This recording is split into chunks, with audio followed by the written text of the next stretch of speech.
Assalamualaikum warahmatullahi wabarakatuh. Bismillahirrahmanirrahim. Alhamdulillahi rabbil alamin. Assalatu wassalamu ala ashrafil anbiya'i wal mursalin Sayyidina wa maulana Muhammadin wa ala alihi wa sahbihi ajma'in. La hawla wa la quwwata illa billahil aliyyil azim wa ba'du.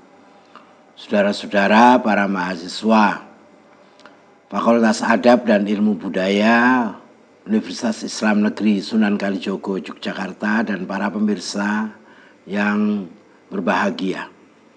Alhamdulillah pada saat ini kita bisa melanjutkan materi kita, tema-tema pokok Al-Quran, di mana ini untuk yang kedua. Sebelum ini kita sudah membahas tema-tema pokok Al-Quran. Cuman untuk saat ini masih tetap kita membahas tema-tema pokok Al-Quran juga. Ya, baik.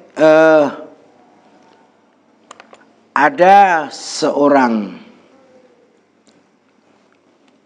Muslim,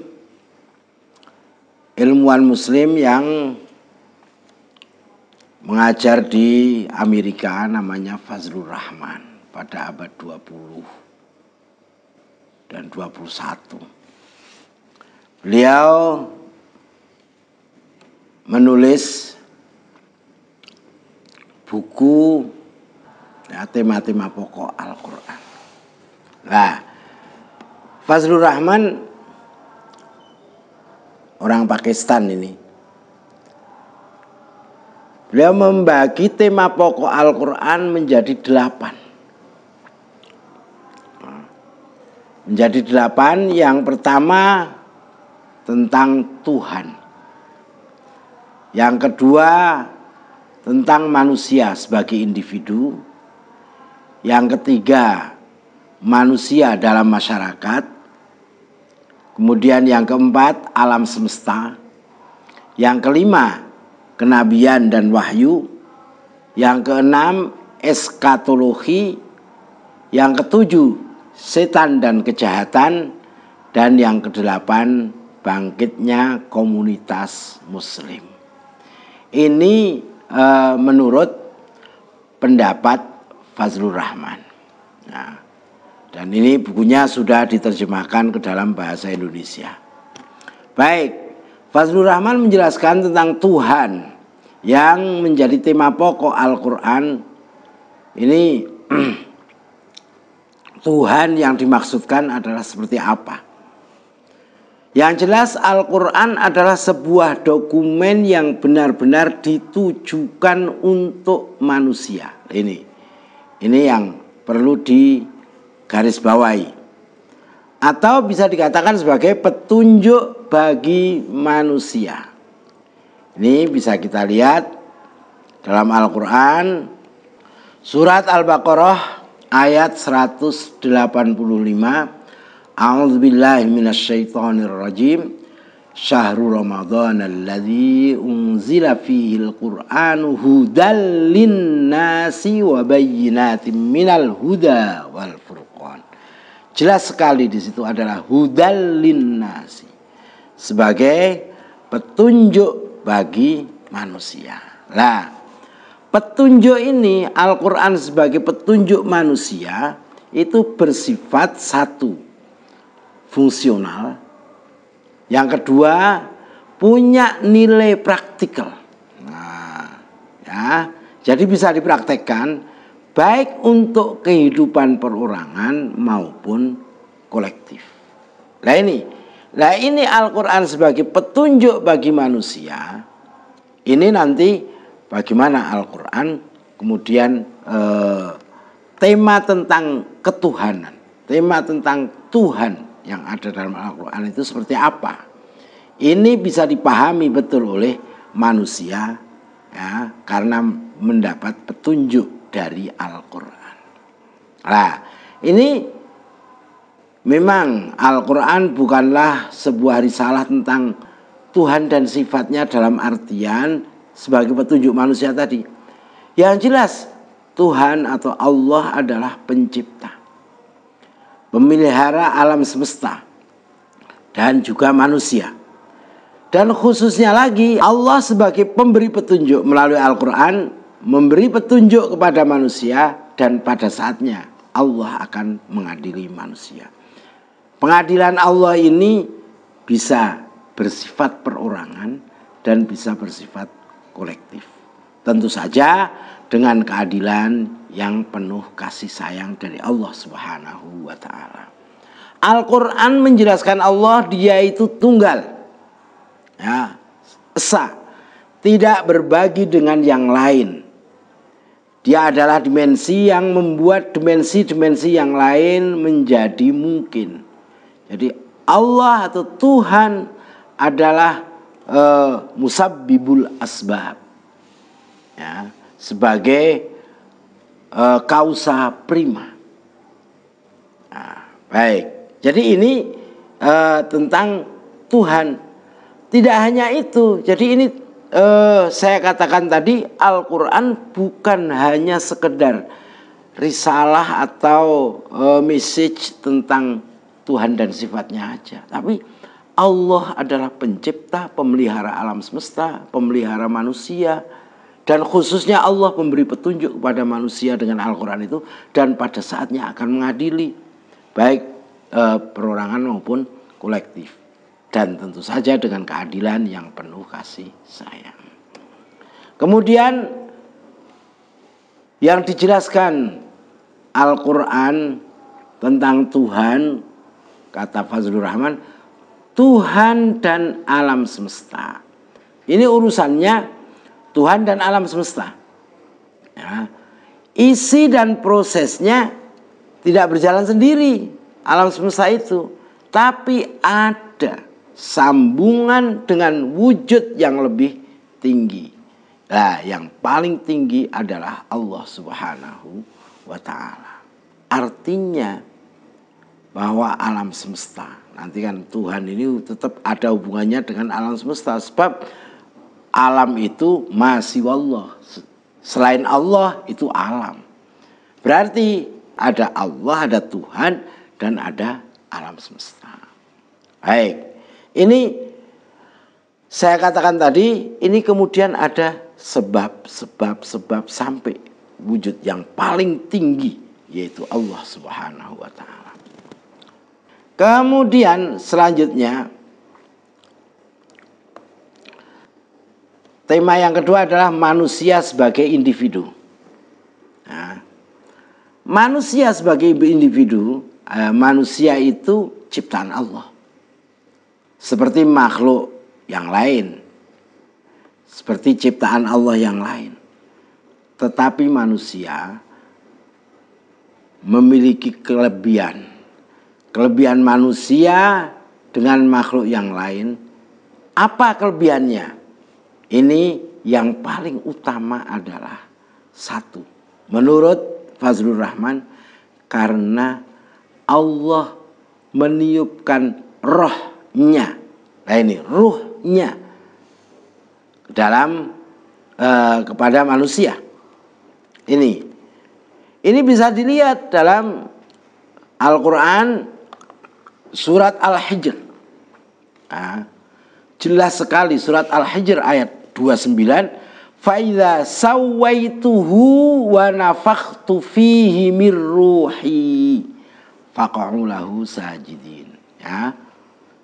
Ketika Allah telah membuat dia sempurna manusia itu, kemudian telah kami tiupkan ke dalam manusia itu dari ruhku.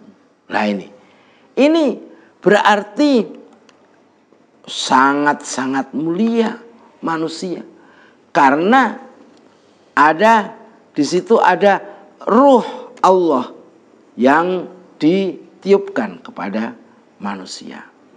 Bisa dilihat juga pada Al-Quran surat Shad ayat 72, sama persis. fa idza sawaituhu wa nafakhtu fihi mir ruhi faq'u lahu sajidin. Bisa lihat juga pada surat As-Sajdah ayat 9, tsumma sawwahu wa nafakha fihi mir ruhihi. Jadi Allah meniupkan ke dalam manusia dari rohnya.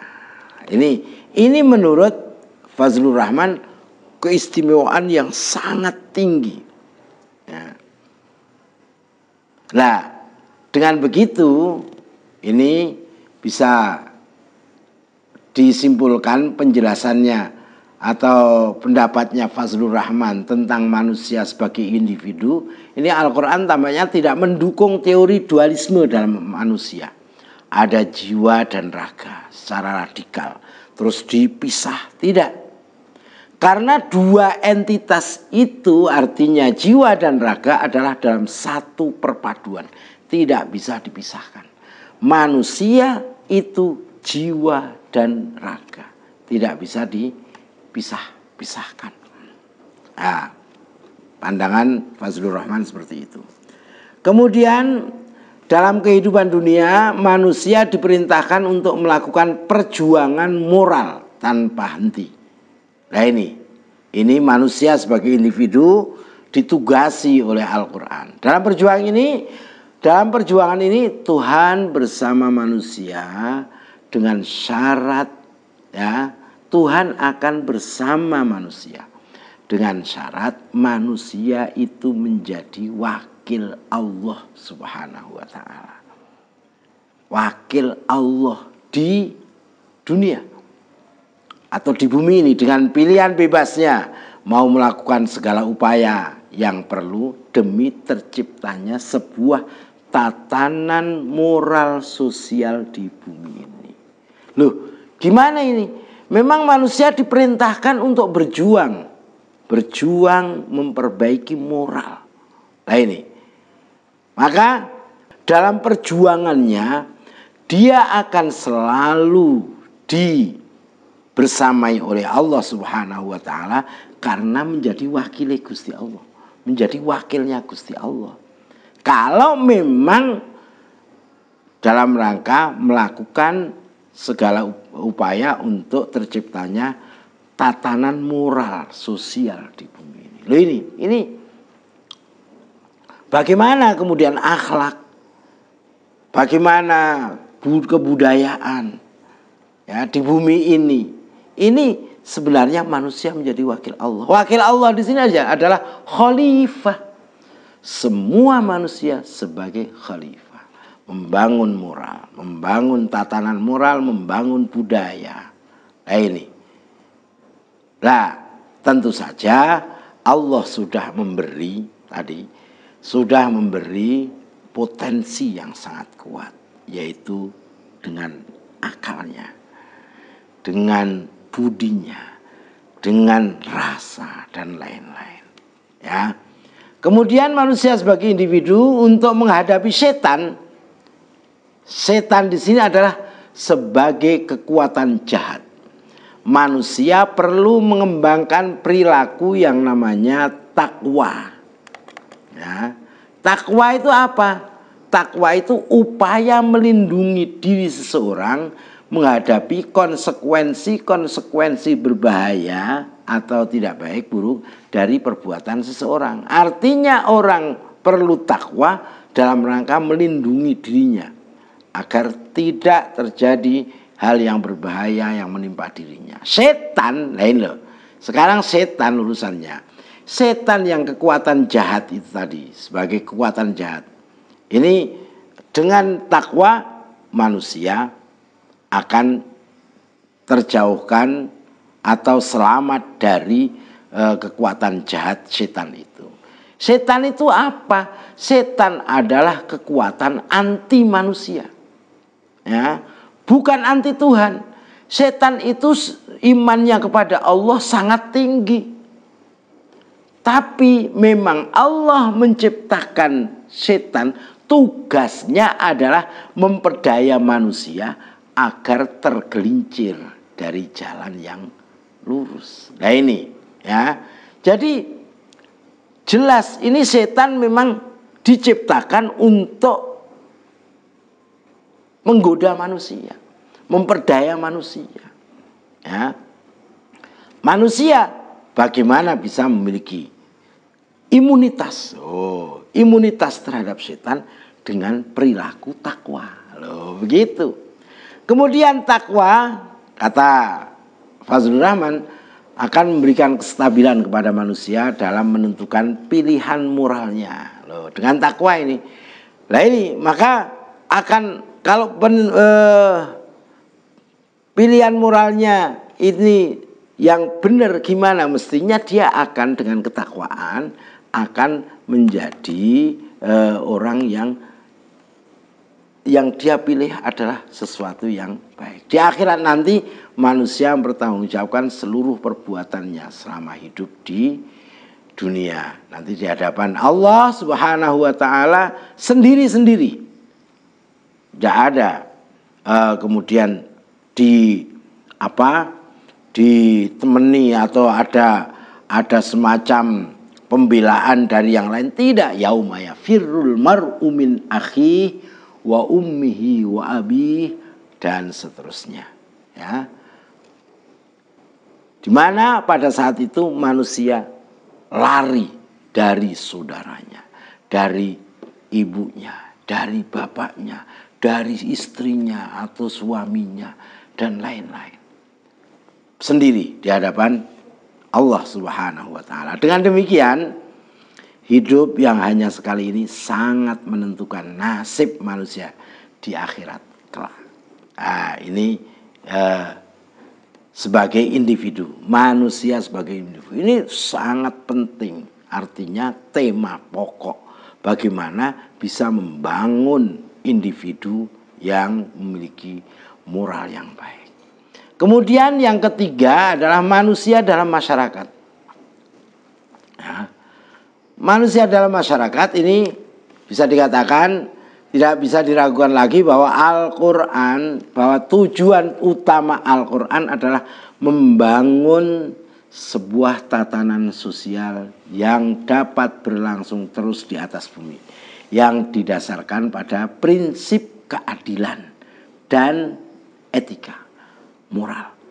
Tidak pernah ada dalam sejarah manusia individu tanpa masyarakat.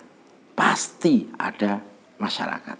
Dalam perspektif ini, kata Fazlur Rahman, konsep perbuatan manusia khususnya yang menyangkut takwa hanyalah punya arti dalam konteks sosial. Jadi takwanya itu hubungannya dengan konteks sosial. Tidak bisa hidup sendiri. Ketakwaan dia hanya sendiri, tidak. Tetap harus berada dalam konteks sosial dalam artian bersama-sama orang lain. Tujuan Al-Quran tentang sebuah tatanan etika, egalitarian dan adil diumumkan bersamaan dengan penolakan yang keras terhadap ketimpangan ekonomi dan ketidakadilan sosial yang marak dalam masyarakat komersial Arab, komersial Mekah khususnya pada saat itu. Artinya di sini bagaimana awal Al-Quran turun membangun etika, tatanan etika yang egaliter, adil, dan langsung di samping juga bagaimana tidak terjadi ketimpangan ekonomi dan ketidakadilan sosial yang saat itu jelas marak sekali di Arab. Merebaknya penyalahgunaan anak-anak perempuan, anak yatim, bahkan kaum perempuan juga, serta adanya lembaga perbudakan memerlukan perubahan yang sangat berani. Al-Quran itu yang nanti membuat. Maka doktrin tauhid yang diajarkan oleh Al-Quran bertautan rapat, berhubungan yang sangat erat dengan perjuangan menegakkan keadilan dalam masyarakat. Ya, baik. Langsung yang keempat, alam semesta. Ya, tema alam semesta, tema pokok alam semesta. Pembicaraan tentang alam semesta memang tidak banyak dalam Al-Quran. jika dibandingkan dengan manusia sebagai individu atau makhluk sosial. Alam semesta hanya punya satu pilihan. Ya, pilihannya apa? Tunduk kepada Allah melalui hukum-hukum yang telah ditetapkan oleh Allah, namanya hukum alam, bukan begitu? Itulah sebabnya alam semesta semuanya muslim, tunduk kepada Allah. Kemudian selanjutnya, jadi ini alam semesta itu beda sekali dengan manusia. Kalau alam semesta semuanya tunduk kepada Allah, semuanya muslim, semuanya tunduk, taat semua kepada Allah. Alam semesta tidak bisa menjelaskan dirinya sendiri, tetapi ia adalah sebuah tanda yang menunjuk kepada sesuatu di luar dirinya. Ya, sesuatu yang tanpa itu alam semesta dengan segala sebab alamiahnya akan menjadi tiada dan hampa. Artinya alam semesta itu tidak bisa menjelaskan dirinya sendiri. Allah menciptakan segala sesuatu ini untuk manusia. Loh ini loh. Karena manusia yang tadi sebagai makhluk yang paling hebat sendiri. Kemudian alam semesta dengan segala keteraturannya diciptakan untuk kepentingan manusia. Saya katakan tadi. Tetapi tujuan manusia sendiri tidak lain untuk apa? Untuk mengabdi kepada Allah Subhanahu wa Ta'ala. Untuk berterima kasih ya kepada Allah Subhanahu wa Ta'ala, dan hanya untuk menyembah Allah. Jadi mengabdi, berterima kasih, menyembah, ini tujuan akhirnya manusia. Alam semesta ini untuk kepentingan manusia agar manusia melaksanakan itu. Yang namanya berterima kasih dan menyembah Allah, menyembah Tuhan bukan untuk kepentingan Tuhan itu, melainkan sepenuhnya kepentingan manusia itu sendiri. Dan Tuhan menciptakan manusia dengan tujuan yang serius, nggak main-main. Ini lihat ya, ada surat Al-Mu'minun 115. Afahasibtum annama khalaqnakum abasa. Apakah kamu mengira bahwa kami menciptakan kamu manusia main-main? Enggak. Dan bahwa kamu tidak akan dikembalikan kepada kami untuk dimintai pertanggungjawaban. Apakah begitu? Tidak. Silakan Al-Mu'minun 115. Kemudian tema pokok yang kelima adalah kenabian dan wahyu. Kenabian dan wahyu ini memaparkan, Al-Quran memaparkan kenabian dan wahyu sebagai fenomena universal. Artinya sebenarnya sudah satu hal yang sangat-sangat masuk akal. Dan itu sejak dulu kala.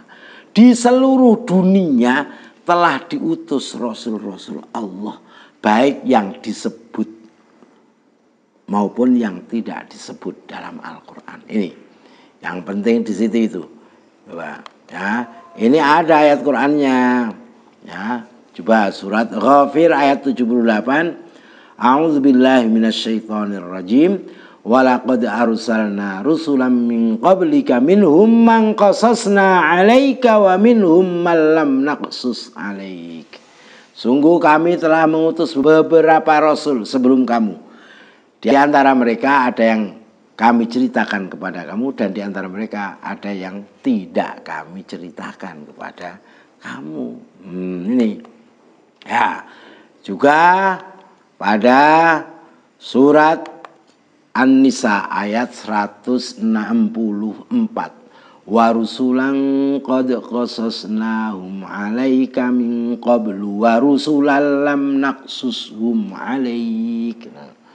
Dan ada rasul-rasul yang sudah kami ceritakan kepada kamu sebelumnya, dan ada rasul-rasul yang tidak kami ceritakan. Berarti gimana? Ini fenomena universal bahwa setiap umat itu ada rasulnya.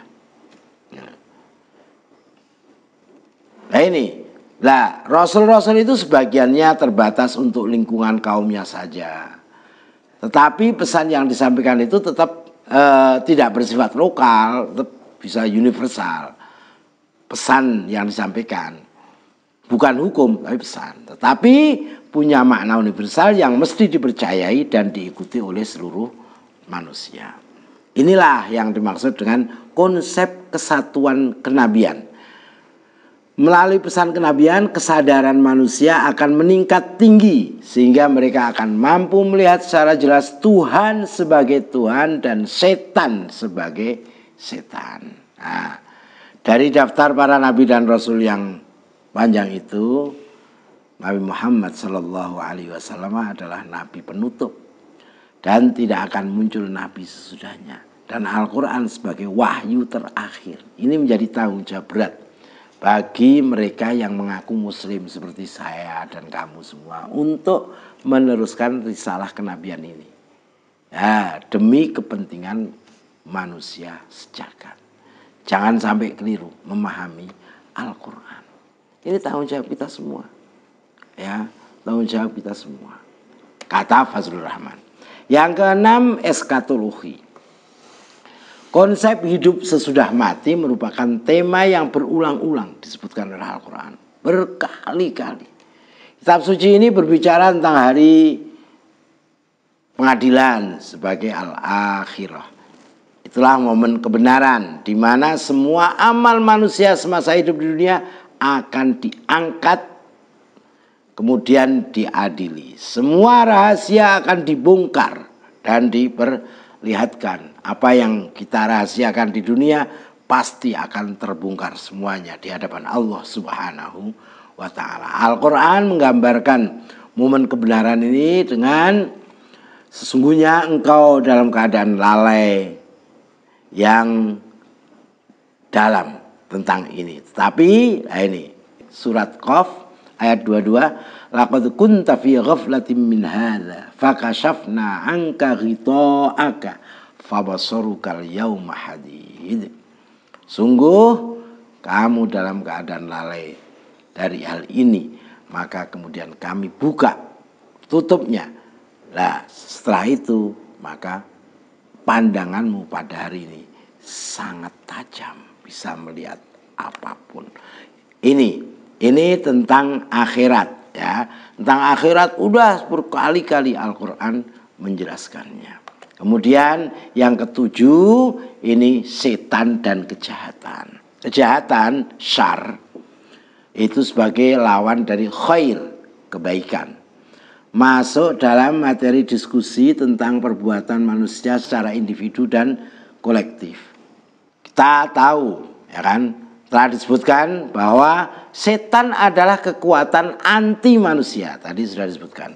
Prinsip kejahatan yang oleh Al-Quran dipersonifikasi sebagai iblis atau setan, sekalipun personifikasi kedua setan lebih lemah dari yang pertama. Tapi Al-Quran khususnya surat-surat Makkiyah berkali-kali di situ ada sebutan setan dalam bentuk plural, jamak, syayatin, yang terkadang merujuk kepada metafora, kepada manusia juga. Al-Quran menjamin bahwa godaan setan, iblis tidak akan mempan kepada orang yang beriman dan menyerahkan kepada Allah Subhanahu wa ta'ala. Bisa dilihat dalam Al-Quran surat An-Nahl ayat 99, innahu laisa lahu sultanun 'alal ladzina amanu wa 'ala rabbihim yatawakkalun. Setan tidak memiliki kekuasaan sama sekali untuk menggoda orang yang beriman dan tawakal kepada Tuhannya. Ya, jadi ini bahwa sebenarnya ini untuk kejahatan dan kebaikan, syar dan khair itu apalagi pada surat-surat Makkiyah. Udah kamu baca aja. Kita baca surat-surat yang ada dalam juz 30, juz 29 yang surat-surat Makkiyah itu ternyata memang disebutkan bersamaan terus di situ. Nah, inilah sebenarnya kemudian menjadi pilihan manusia. Tapi kalau orangnya beriman dan berserah diri kepada Allah, setan tidak mungkin bisa mengalahkan. Yang terakhir, bangkitnya komunitas muslim. Sejarah dan pembentukan bangunan umat muslim meliputi penerimaan semua nabi terdahulu. Jadi umat Islam dalam Al-Quran menerima semua nabi yang terdahulu, yang telah menyampaikan pesan yang sama sebenarnya. Risalahnya sama, tetapi mengakui Islam sebagai agama yang terakhir yang sempurna. Umat Yahudi dan Kristen disebut sebagai ahlul kitab, tetapi dipandang sebagai umat yang tidak sempurna dalam doktrin monoteismenya. Tetapi Al-Quran mengakui keberadaan orang-orang baik di kalangan komunitas Yahudi, Kristen, Sabi'in, sebagaimana mengakui orang-orang yang beriman dalam agama Islam. Coba kita lihat pada surat Al-Baqarah ayat 62. A'udzubillahi minasyaitonirrajim. Innalladzina amanu walladzina hadu wan nasara was-sabiina man amana billahi wal yaumil akhir wa amila salihan falahum ajruhum 'inda rabbihim wala khaufun 'alaihim wala hum yahzanun. Ya, ini jelas sekali sesungguhnya orang-orang mukmin, orang-orang Yahudi, orang-orang Nasrani dan orang-orang Sabi'in, siapa saja di antara mereka yang beriman kepada Allah hari kemudian dan beramal saleh, mereka akan menerima pahala dari Tuhan mereka, tidak ada kekhawatiran atas mereka dan tidak pula mereka bersedih hati. Juga bisa dilihat dalam surat An-Nisa ayat 69, wa may yuti'illah war rasul fa ulaika ma'al ladzina an'ama Allahu 'alaihim minan nabiyyin was-siddiqin wasyuhada was-salihin wa hasuna ulaika rafiqa. Artinya ada pengakuan terhadap nabi terdahulu yang memiliki risalah yang sama, terutama risalah tauhid. Jadi ini 8 tema pokok yang disampaikan oleh Fazlur Rahman ini sebenarnya bukan satu-satunya yang benar. Masih ada yang mengkritik lagi bahwa ini Fazlur Rahman membagi 8 itu berdasarkan apa sebenarnya. Ya, saya kira memang biasa ulama berbeda pendapat begitu itu tidak ada masalah. Tapi yang jelas akan sesuai dengan biasanya, sesuai dengan keadaan lingkungannya. Ya, Fazlur Rahman ada di Barat, ada di Amerika, tentu saja bagaimana menjawab para masyarakat Barat yang memiliki pandangan yang kayaknya mungkin oleh Fazlur Rahman dianggap kurang tepat tentang Al-Quran. Itu aja, semoga ada manfaatnya, kurang lebihnya mohon maaf. Wassalamualaikum warahmatullahi wabarakatuh.